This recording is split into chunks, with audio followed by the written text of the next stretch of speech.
Hi Ron, it's Stuart here again. Welcome to the new month. It's the 1st of May, obviously.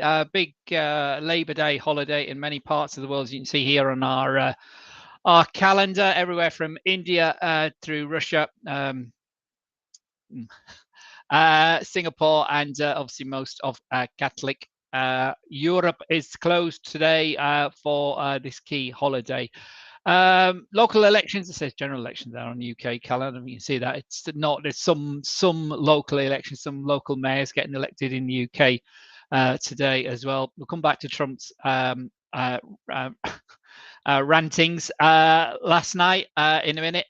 Today. PMI data, we've had jobs claims much hotter than expected.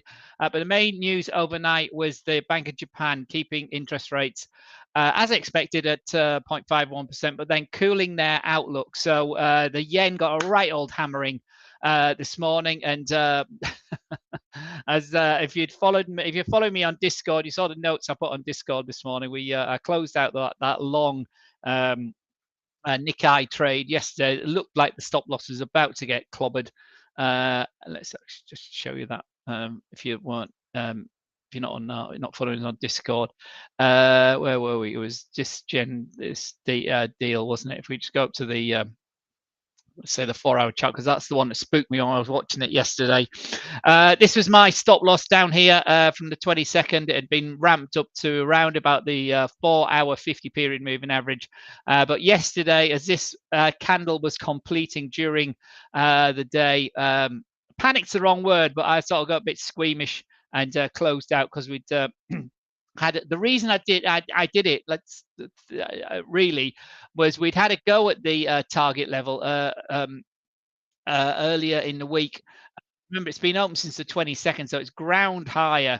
Obviously, that's the elevated stop loss. That's our entry here from the 22nd of April. So we just sort of, you see how it's went higher, then came back to our entry level, moved a bit higher, got within this. It looked like we were going to get to the target here on the 25th. Didn't happen. We cooled through 28 over the weekend into the Monday. Tuesday, we moved higher. It looked like it was going to go. It didn't happen. Then we had this big panic yesterday. Pre-market, the GDP numbers out the US was the big spark. Talking about recession, negative quarterly GDP for the first time in a long time. That was all turned around by the close of business yesterday. So the following 4-hour candle was up. But anyway, during that time, we were live here. I was talking about closing out. I closed out here at around just after 2 o'clock. It was a nice gain. It was like 2.5% from our entry down here, but we hadn't hit our stop loss. Rule number one. The other positions we had open actually had hit stop loss. So the US 30 here, we pulled the stop loss up to entry, and it did come back to hello, did it not? I thought that got stopped out. Oh, perhaps. Well, anyway, we closed this one out. Oh, it wasn't the 30, was it? It was the sorry, wrong index, my friends. Here we are. The stop loss and the entry. We pulled the stop loss up to entry, so that had actually stopped itself out anyway. Similar to trade, except it was from the later on. It's from the 24th, not the 22nd. So again, another one that hit target one, and we had half of the position up, but a big sell-off yesterday, which was all bought back, and we've rallied again this morning on open in the US markets are up a healthy 1% on the back of the earnings from Meta and Microsoft, both better than expected. Earnings, advertising in particular for Meta, Facebook and his groups holding up really well. AI spending was positive, so 16.1% compared to 16.1 billion expenditure on ad revenue from Meta compared to 23.4 billion the first quarter of 2024. So down on that, but that was expected, but still a very strong number. Capital expenditure also being retained by the Meta Group at 27 billion. So the worries about that infrastructure spending being curbed. Doesn't seem to be the case. So we've had a very strong day. Busy day today. It's Thursday. It's the 1st of May. It's a busy day for earnings. Lots of companies coming out. I think General Motors, McDonald's already, but the big ones after the bell tonight is obviously Amazon, and the biggest of them all, Apple, reports how the situation with China has hit Apple. Will be made clearer in the obviously the call from Tim to his investors later on tonight. So Apple and Amazon, the two big tech stocks reporting tonight. Microsoft also reported positively. They're up 6% after market hours trading yesterday. The cloud business held up much better than expected. So it's all sweetness and light again in the stock markets after this time yesterday's the panic to the downside. But anyway, the as I say, the stock markets continue to move higher, and we closed out our position yesterday. We're still in the money, but perhaps not as much in the money as it should have been. That, as I say all the time, my friends, is trading. The Nikkei one is the particular one that sticks in the growth, simply because we've gone through the first target that we set back on the 22nd of April at the 50-day moving average as it was then, and we've just gone through it, went to it yesterday, and we've sprung higher, and we traded 36,800, or just shy of 36,800. On the Nikkei, next resistance is this high through this cluster through here at 37,900, which corresponds to the 200-day moving average for the Nikkei. So Japanese stocks remain bid. Anticipation of a deal with the US on trade is swirling around both for Japan and South Korea. So, well, again, devil's in the detail, so see what happens. Anyway, I was talking about the calendar, wasn't I? And I got sidetracked as usual. Today, big news this morning was obviously, as I just said, the Bank of Japan keeping rates as they were, unchanged. Very sanguine, as quite often is the case with the Bank of Japan press conference this morning as well. I didn't watch it live. It's far too early for me, 6:30. But it was yeah, a bit of a tainted outlook. But obviously, the sentiment, the political situation around the tariffs is really what's swirling around everywhere. So the big news an hour or so ago was the claims coming in hotter than expected. 241,000. The spike here, you can see this is the weekly, this is the calendar here, the chart here on Forex Factory. It's the worst week, or the worst week. Yeah, it's still pretty good, 240,000 in all honesty. But anyway, these spikes have been, been outliers. Last time we were up here was the week of the 27th of February, and then before that was the 12th of December. So is this an impact of the tariffs, impact of Trump's policies, or is it just another outlier that, like we've had the last 2 or 3 times, and jobs remain quite strong? Is it a turning point or not? Hasn't proved to be the case in the past. The US jobs market remains quite robust.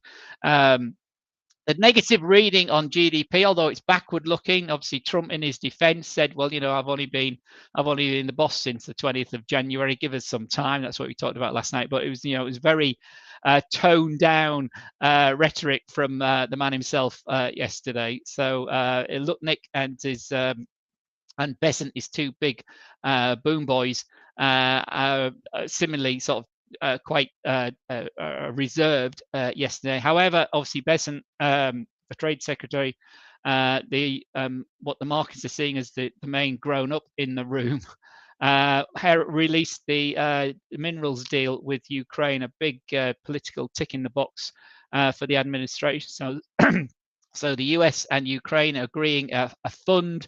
It's partially a way of the US recouping the investment they've given to Ukraine, so Trump's phrasing it, in support of the war, incursions by the Russians.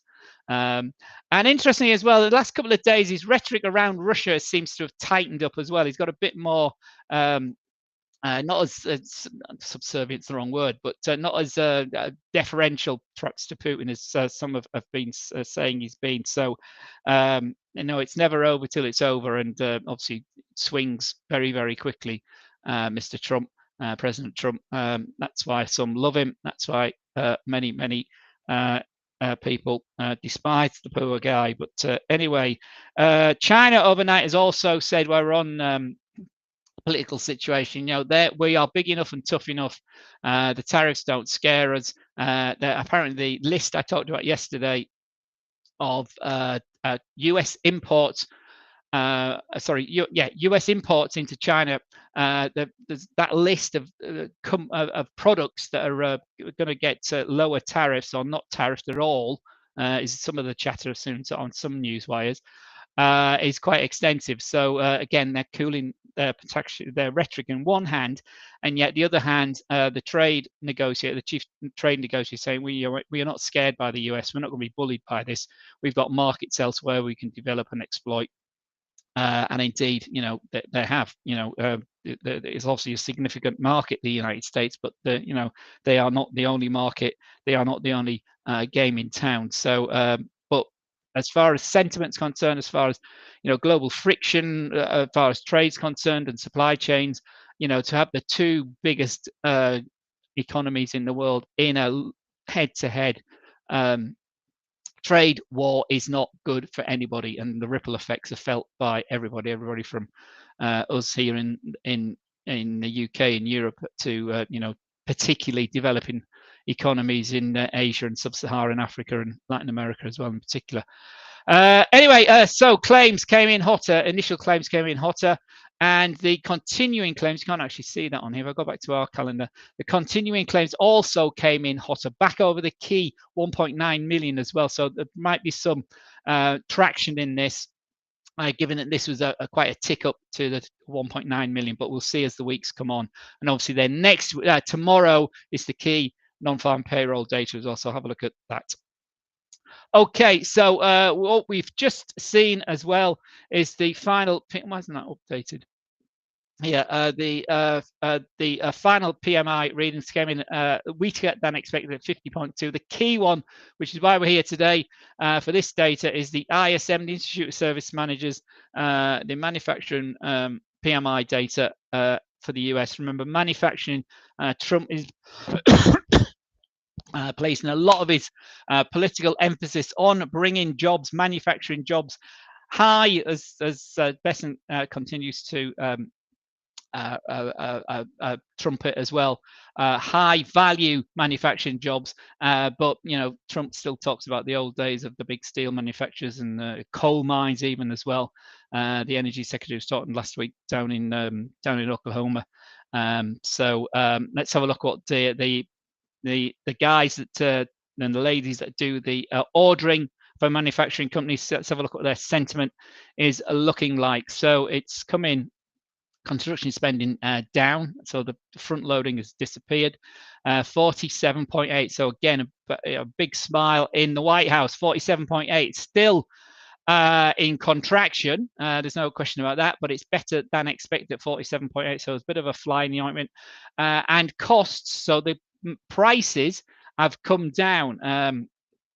So they were expected to tick up to 73 or 72.9. They've come in at 69.8, as you can see there on the screen. So actually, that's what the White House will take from that. That they'll take the positivity of that. Although it's still in contraction, that's a positive number. And better than yesterday's obviously negative GDP number, and flies in the face of the the spike in weekly claims. They could claim that it's just still an outlier and jobs remain quite robust, but manufacturing still in contraction. If we look at the chart for this, you can see it's again nothing that these are pre-Trump. So ISM manufacturing has been negative for all of 2023, all of 2024. There was a brief spike up at the beginning of the year, and the following data following Trump's inauguration in February. But since then, it's declined, and the impact of the tariff announcement in April was negative, and we've gone negative again today, or we remain negative today, but it's better than expected at 48. Sorry, 48.7. Sorry, it's not as negative as expected at 48 itself. So it's coming better than expected. So relatively positive. That should have lifted the dollar. We would think dollar's having quite a good day. Yen's the biggest mover today. Look at majors. Yen's the biggest mover today on the back of the that was obviously helped the Nikkei here as well. On the back of the Bank of Japan sort of dovish sort of rhetoric. I'd start with the yen.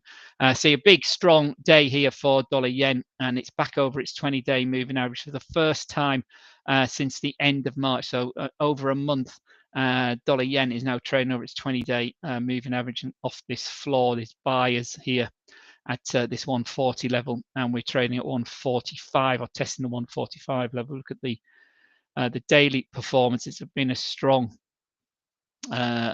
start to the new month. There's last night's close down at 143, and we're up 200 points and nearly 200 points here at 145. So dollar yen having a good day. Really, it's the weakness of the yen rather than the strength of the dollar, to be honest. But if we look at the euro's 113, so the dollar is on the front foot. Somewhat today. We had a lift this morning in European trades. We got a daily high at 113.40, which is still below this key 113.45 area we were talking about yesterday. And the low we pushed yesterday and this morning has been at 112.88. So that's our low of the day. Perhaps still a target area. We've been there already once at 6 o'clock. Once again there as stock markets actually opened in well, those that were opening. London was open. So 112.88 is the low of the day. And that should lift. That data is, I say, dollar positive, which is why we've actually just show you the 5-minute reaction as the data's come out there at 3 o'clock. We've moved down through the 113 or into the 113 area. 112.88 was the low of the day. So your target to the downside, my friends, is that 113.88. Sorry, I just realised my picture is far too big. There we are. Sorry. Any comments, guys? Do stick it in the question box. We'll have a look at it. But otherwise, we'll go through the majors. So dollar, that's dollar positive data with the PMIs coming in and not better than expected, but still in negative territory for the key symbolic manufacturing area. Remember manufacturing in the US and all the developed industrialized nations, it counts for about 10 or 12% maximum of the GDP of the overall economy. It's more about the consumer in the US in particular, sales, retail sales in particular as well, but manufacturing remains incredibly symbolic. Trump was up in Michigan again earlier in the week, wasn't he, marking his 100 days. And he was a bit timid last night, obviously, because the data was such a big hit. He obviously still trying to blame the Biden administration for the data, but that's politics, isn't it? That's his way. Interestingly, Kamala Harris had a first big public speech yesterday as well, and obviously, as you would expect, she was very much, talking down the president and the divisive nature of his policies, and if the tax bill gets through as it stands, the very divisive nature of that bill as well. So ISM Manufacturing PMI is better than expected, but remains in the negative category. Prices are not as hot as many were expecting, and even consumers, but construction spending quite significant downturn for April as well. So dollars picked up on that, and here we go, moving lower again. At 113.05, so 112.88 maybe tested again for euro. Dollar elsewhere, euro, the Aussie still hangs about the 64 level. We're down Obviously, that's 5 minutes. Let's go up to the hourly. We're going to do a review of the day. We are under 64 and have been most of the day. We had a touch low of 63.75. So that would be a potential downside target if the strength of the dollar continues. But 48.7, I say, for ISM Manufacturing, better than expected. For the Aussie dollar CAD, back to the key 138 area. We were short this, or we short this from last night. We've been out of the money all day. We got just back to our entry was yesterday, earlier in the last hour, but we've bounced off that. So 138.10 at the moment. Our stop loss is up here at 138.45. My target, initial target from last night, is 137.67. 137.67, is that right? I can't remember. Well, that's what's on this. That's what I put on here. I think that's about right. But anyway, if you look at the system triggered. We talked about 138 being a big old support area. We bounced, testing.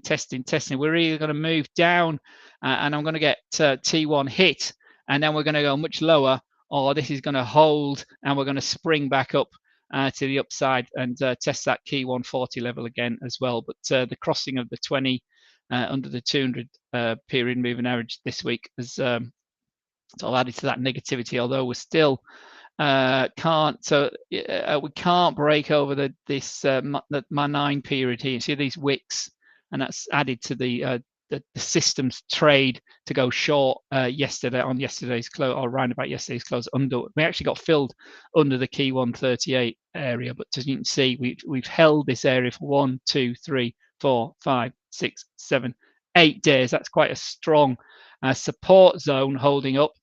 So we either will decline quite quickly down here, or we will bounce up, and we could recover quite quickly as well. If we look at the weekly chart, it remains very weak, and a weak this week as well. But obviously, that at the moment we still got tomorrow and the rest of the day, but we got the end of the month, the beginning of the new month wrapped up in that as well. But the big surge to the downside from the beginning of the month in April has continued into the last month of April as well. So hence the move to lower. But you can see what a key support area this is.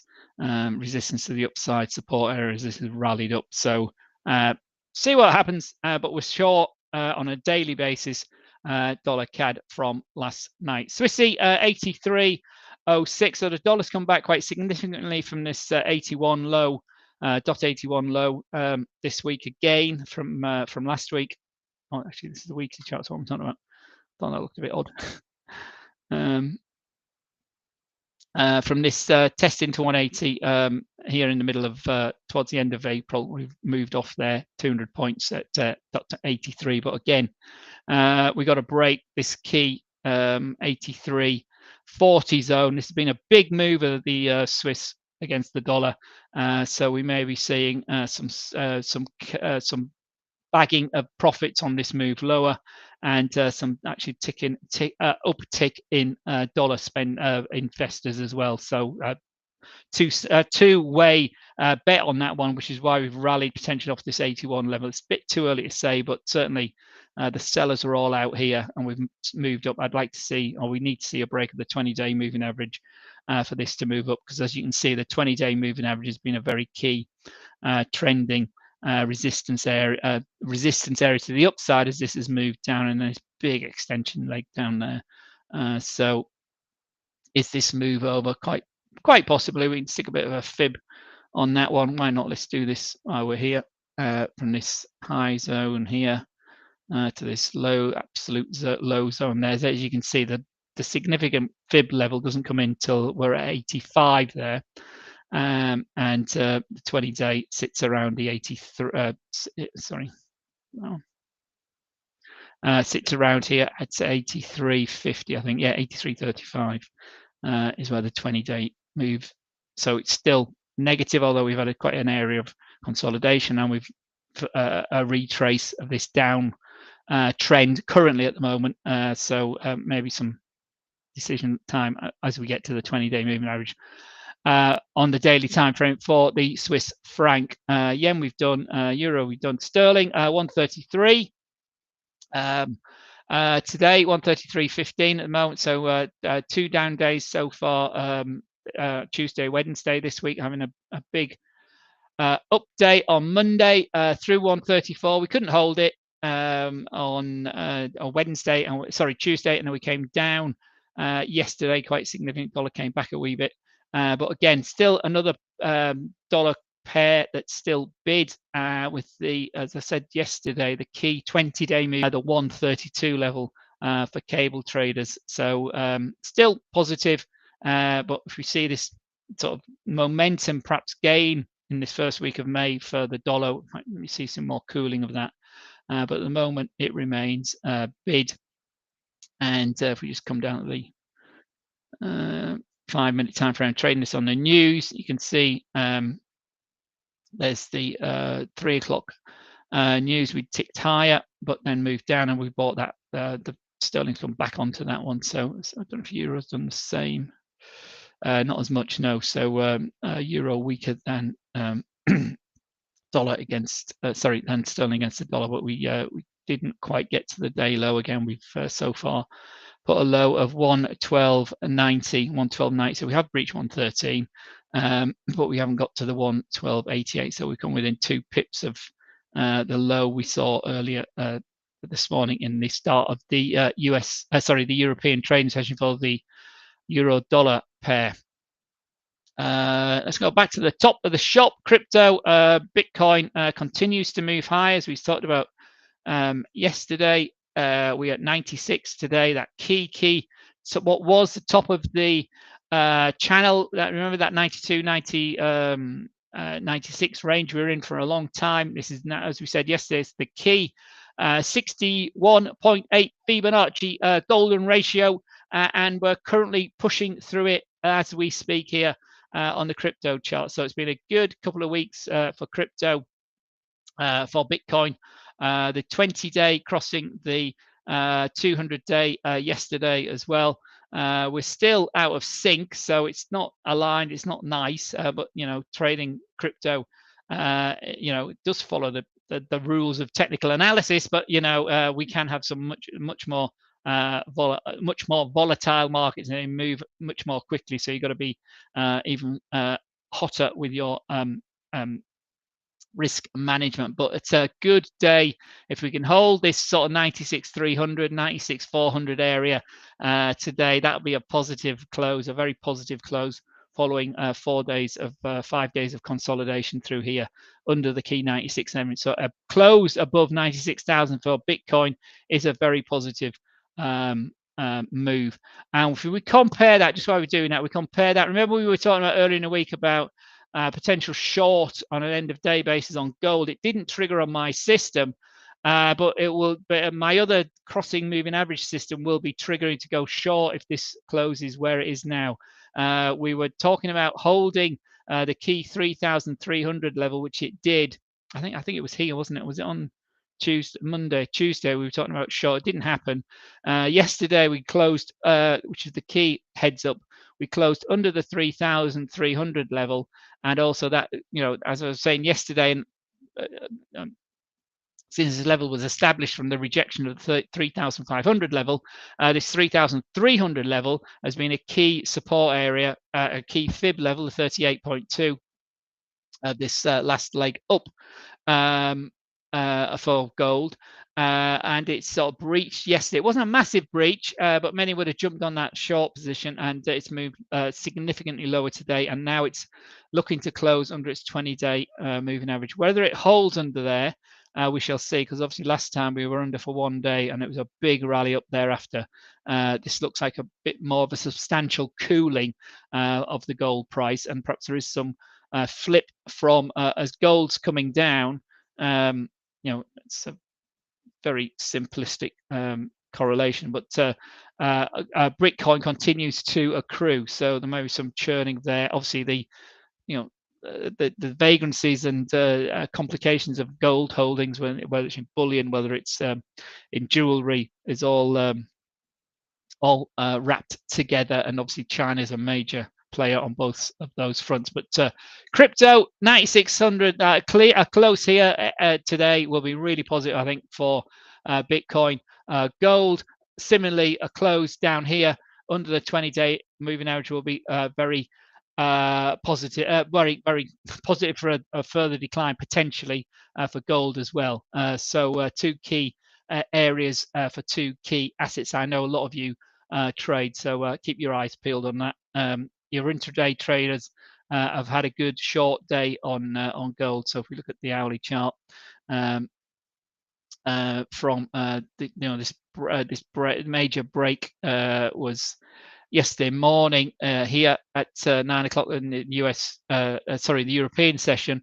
Looked like we were going to come back, but the 50-hour moving average held yesterday, and that was quite negative. And then we moved down, and then the next big leg down was the start of trading this morning, the 1 o'clock candle. So we closed here at that 32.71 area, but that's still $30 below the key 3,300. So shorts have been added today, and now we've moved down. And currently, the low of the day has taken us another $100 down to test the 3,200 level. As you can see there, that blue line there, 3,200. We found some buyers around about there at the moment, but we're still biased to the downside. The 20-hour moving average sits there at 32.25. 32.45, right through that previous level we'd marked on our higher time frame chart. So here, from a consolidation hanging on to the 3,300 level, the breakdown has moved down so far today as stocks move up today. So this looks relatively positive still to the for shorts. And I say my system just didn't trigger earlier this week when it was looking like it was going to during the day. By the close of the candle, wasn't enough momentum. Let's have a look at some of the other commodities while we're here. Copper at 4.5 or nearly 96. So that's come off as well. Let's start with the daily chart. I know that you don't trade this one, but we had this rally up, and then towards the end of April, we spluttered at the 61.8 fib. We held there, and then the big down candle there yesterday for copper as indexes rallied. And we moved into the 38.2 fib level, so big move down. So that's our support now on copper at 4.520 for copper traders. Silver, a bit like gold, and copper has given up its recent rally, and we're starting to trend lower. Yesterday we broke the 50 and the 20-day moving average, and we're down again today. Again, that could be triggering end of day shorts tonight for silver as well. And energies, the weight on oil continues 58.65. So the trend continues. As you said, we've had this strong three black dark soldiers candle pattern, testing this the $60 levels here. And yesterday broke through that, and the intraday low where we went to 55.30 on the 9th of April is our next downside target for US oil. Worried about heightened chances of recession. Obviously, the GDP number yesterday didn't help sentiment. PMI data hasn't helped. PMI data today won't have helped. It's still negative, although better than expected. Inventories yesterday also. If we go up to inventories yesterday, the weekly was here. Crude was a big drawdown. It was expected to have a hold, but it was nearly a 2.7 million barrel drawdown in inventories for oil, which has pulled the gold market down, as we just seen. Gold market, the oil market, to have a significant down day yesterday to round out the month as well. Remember, we've got these month-end shenanigans going on with these markets as well, so don't get drawn too much by that. But the trend continues to the downside following the rejection of the break of the 20-day moving average. So oil remains weak. $58 needs to hold, although we are going to retest this $55 level by the looks of things on US oil. Similar pattern, although we're at 62 rather than 58 for Brent. For UK oil, you can see the same pattern, the rejection of the 20-day moving average. Three dark soldiers here to the downside in the candle formation, and a bit of a bounce today, say following those inventories. The intraday low on UK oil, if anybody's trading it, is that 58.70 spike again from the 9th of April. And indexes, let's finish with indexes. No, we started where we finished up. I mean, they're having a strong day today again, so we haven't actually got any index trades open at the moment. I'll come to, we talked about dollar CAD, that's the one that's open, and the only other one that's on, I think, is pound Aussie still, isn't there? Although we did take a new trade earlier today on the Swiss yen. We'll have a look at that as well. I think, the pound Aussie got stopped out. Yeah, we've hit a stop loss on that. I did post it on the Discord group. It was 100 a big hit, 140 point loser for pound. Actually, I'm just bring it up. Got it. That's our Discord group, guys. It's the trading strategies area. Some of you started adding some charts, so thank you for that. So that was our stop loss hit on the pound Aussie, and this is our new trade. We are long Swiss against the yen later in the day. It's an end of day trade on the 4-hour time frame. We executed that as Fred started to post some that was a really interesting short term and longer term setup using the weekly and the 1-minute charts, using the accumulation, distribution, and manipulation approach. So range bound market, manipulation into the weekly highs and a rejection of that. So we've captured short positions here and bought positions here. This is gold, and this is what I was talking about earlier, and we've moved lower as the markets that sells off, rejecting the key 3,300 levels. You can see he's marked it here, 3,286 here on his, I think it's a 1 minute, is this 1 hour time frame? I can't remember. Not even 1 minute, I don't know, but he's so extensive little charts. There was his intraday stuff. Again, range, highs, selling, shorts, and the result was quite nice as his weekly high. This as that spike to that 3,500 level was rejected quite really nicely.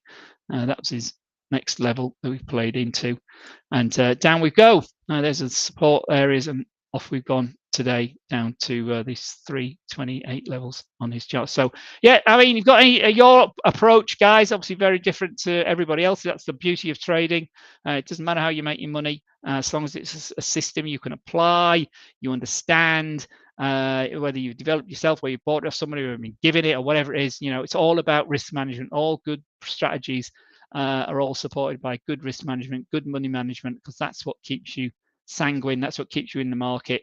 And if it works for you, it works for you. That's the main thing. Let's have a look what Meta Human has put on here. He's got spot gold. Is this a 1 minute time frame? I think it is. I'm not quite sure what he's saying there. That's his high range. That's 3,233. It's obviously his target area to that was a low from this morning, wasn't it? 32. So he's short that, I would guess. I'm not quite sure what that's telling me, but I'll have a look at that in a bit more detail later when I'm not talking to you guys directly. So what was I saying? Why did I come here? Oh yeah, Aussie, pound Aussie is a loser for today, 140 numbers, and we are long Swiss yen. So let's have a quick look at those two crosses here. So Swiss yen, that's the last one I use. Now we are Swiss yen. So that's our entry here. We're looking to take this over 175. 175.10 is our target. Stop loss is down here, 172. So again, poor risk reward, but a lot of my approaches are. A lot of people question me about that, but have quite a good hit rate. So I'm happy to move the stop loss up once it starts moving, if it does move, like we saw with the the Nikkei. But anyway, so we could, if we get to our T1, we could easily have a go at these April highs, which took us to 176.50 zone for the Swissy. But pressure on both of these currencies potentially. So we'll see if this actually plays out. But it's triggering. It's triggered on the 4-hour, is why we took this one earlier. So that was the one this morning. That's our entry on this particular pair, and that's the target we're trying to get to through here, just above these previous highs. For the Swiss franc against the Japanese yen, the Aussie. Let's just look at the Aussie pound. It was that's pound Oz, wasn't it? Pound Oz. We were stopped out of. We just go back to the daily time frame. So it was a long position from just last night, and we opened just we opened above. Actually, go back. Above our sorry. There's our entry. So we had a bit of a move after we'd bought this last night, but we were virtually immediately in the out of the money overnight. We were down here yesterday. Oh, that's from. We get on the 29th or the 30th. Yeah, it was also 29th. Sorry. We started to go down yesterday, and we were actually got stopped out yesterday evening. Sorry, I only posted that. I only saw that last night, and I didn't post anything last night. So yeah, we stopped out yesterday evening before the close. It's come back to the stop loss area since then, but it continued to decline further. But there's the 140 pip loss on pound Aussie, our first losing trade for a while. We're still up for the week quite nicely, and I say Swiss yen is the one that's still open. So let's just go back and recap the data. So today, claims have spiked higher, unemployment claims. So is the jobs market starting to unhinge? There's been talk about this before. It hasn't happened. You go back to this chart. Looks quite nice, doesn't it? These spikes when we got to the 240 level, which I said before is still quite a strong jobs market regardless. Last time we were it was February, before that was December. We were at these levels, but we've been around the 220 level for a while. Excuse me. But is this the beginning of the the impact of the uncertainty of tariffs? The key thing somebody was saying on CNBC was the fact that this week, the week of this data was taken just when the count for this was taken, when small businesses were at the height of the uncertainty. So they could have sort of started shedding people in reaction, so they may be taking them back as well, because that's been a big worry since COVID, that businesses can't find the right people, so they were unwilling to offload workers, but there was pressure on earnings and hours worked, and a lot of people going part-time rather than full-time, but the one actually being shed as people, the claims were suppressing the claims numbers. So is this a similar sort of week, these outliers that we've seen, and you can see the average run through here, or is it the beginning of the end? The Trump effect's starting to impact. We'll see what inventories are like. Sorry, the non-farm payroll data is like tomorrow, but again, it's still a bit of a month early. This is very much tomorrow's non-farm payroll is very much Trump data. Obviously, he said last night that the quarterly GDP isn't really his; it's still Biden's problem. But anyway, that's politics for you, isn't it? So that's a bit of a surprise. The weakness in manufacturing continues. It's better than I expected, but it remains in contraction. Prices have cooled, which is also quite interesting, and construction spending dipped very significantly. So again, but then construction, it's about 8-10% 10, 11% massive maximum as far as the US economy is concerned. So, a less significant point, data point, obviously. So there we go. Tomorrow, as I say, it's non-farm payrolls. We'll be live for that. We've got the first reading of PMIs out of Europe, and also the inflation number for the Eurozone area before that tomorrow morning. So it's a busy Friday start to the new month. Obviously, it's front loaded with data. Non-farm payrolls around 133 here on I think it's the Reuters as 133. I think the Bloomberg survey has an average of 135. Obviously, a big step down from last month and the previous months. Again, let's just go back to the headline numbers. Whoops. Big beats.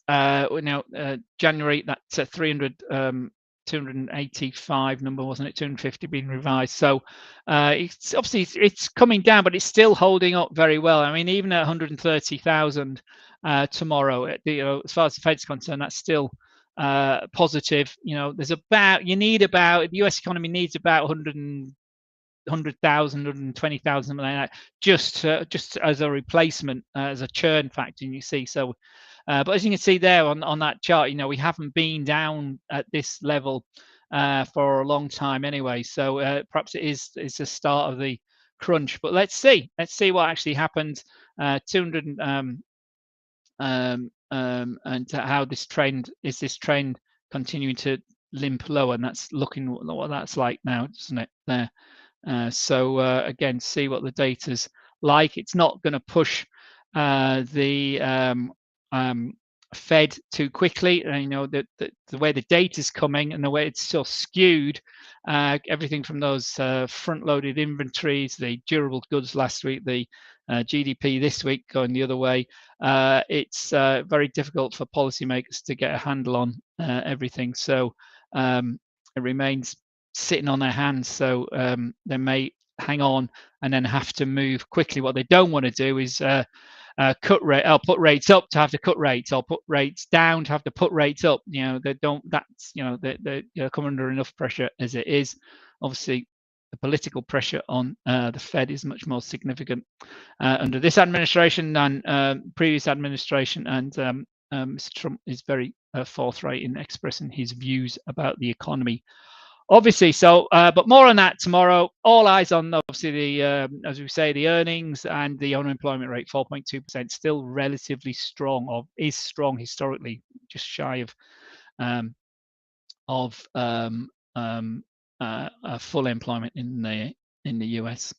So anyway, lots of data tomorrow. That's it for today. If you're with us, thank you. If you're not with us, do come and join us, guys. You've got absolutely nothing to lose. Give it a go. We are here to help you. A few $100 gets you a chunky account. $25,000 is our most popular account. $50,000, that's $340. $25,000, $175. If you put in code SC25 or new 25, if you're new to us, that gets you a 25% discount off this $25,000 account. New 25 as well is still working. So takes it down to $130, and you got this big, equity of a $25,000 account. Trade carefully. Trade, don't start risking 5-10% on each trade. We'll see that as gambling if you do it more than a few times. Keep it to the 2 or 3% levels. Risk it per trade. Ideally 1%, and just find something that works, whether it's on a minute chart or it's on an end of day chart. What fits you and your personality is most important, not the rush to get to a funded account. But once you are in the funded account, then you're still using the same strategy, the same approach, one would hope. But when you finish the account, or you're making money, it's your money, it's real dollars. It gets sent to you on a very regular basis. 80% of the profits on the account goes to you. If you take a pro account, you can take 90% of the profits. Obviously, the regime's a bit tighter, the phases are say a bit tighter, but find what works for you. There's a trading challenge for every type of trader. If you've only got a few dollars, less than $50 will get you a $5,000 account. That's still a big leverage from your $50, isn't it? To trade with a $5,000 account, but you need to trade with smaller lot size. It's all about risk management, success in trading, my friends. Anyway, that's all for now. I'll see you tomorrow for the non-farm payroll. Thank you for being here. Take care, be safe, and as ever, may the pips be with you, my friends. All the very best. See you soon. Bye-bye.